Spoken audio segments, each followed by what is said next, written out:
We will not stop until we mitigate the gender-based violence and bring down the cases of mental health, which of course are affecting mostly the youth and even the adults.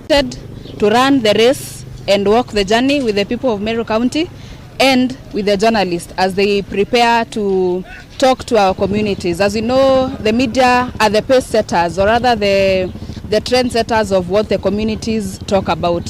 So as we begin the journey about GBV and mental health, we are committed to work with the Meru Press Club.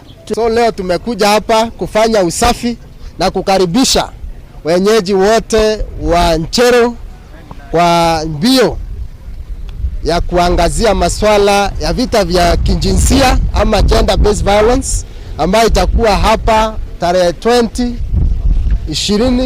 September next weekend. Next Saturday we'll be here tukikimbia tukihamasisha jamii kuhusu misongo ya mawazo ama mental health